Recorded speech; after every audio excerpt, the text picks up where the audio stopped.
నమస్తే, welcome to Sakshi business. This is Shahida. Common man జీవితాశయం సొంతిల్లు.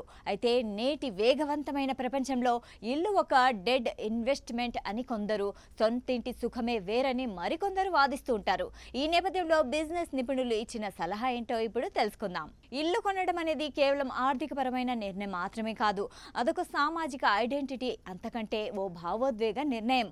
1.5 కోటి పెట్టి ఫ్లాట్ కొనే బదులు ఆ మొత్తాన్ని ఈఎంఐ రూపంలో కాకుండా నెలకు ₹1,00,000 చొప్పున ఎస్ఐపి చేస్తే 20 ఏళ్ల తర్వాత అది దాదాపు 7 నుంచి 8 కోట్లు అవుతుందని బిజినెస్ నిపుణులు చెబుతున్నారు.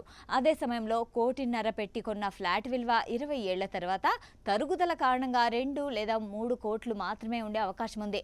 అందుకే డబ్బు పరంగా చూస్తే ఎస్ఐపి బెస్ట్ ఆప్షన్ అంటున్నారు. అయితే జీవితం అంటే కేవలం బ్యాంక్ బ్యాలెన్స్ మాత్రమే కాదు కదా అనేది వారి మాట. అందుకే ప్రస్తుత యువతలో కనిపిస్తున్న డబుల్ ఇన్కమ్ నో కిడ్స్ సంస్కృతిని నిపుణులు తప్పుపడుతున్నారు.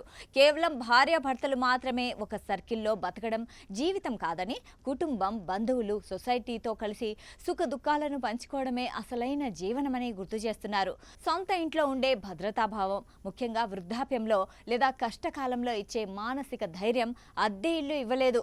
తల్లిదండ్రులు మరణించినప్పుడు అద్దె ఇంట్లో ఉండేవారు ఎదుర్కొనే ఇబ్బందులు డబ్బుతో వెలకట్టలేమనే విషయాన్ని గుర్తుంచుకోవాలి. వీటన్నిటిని దృష్టిలో పెట్టుకుని ఏది కావాలో ఎంచుకోవాలని సూచిస్తున్నారు.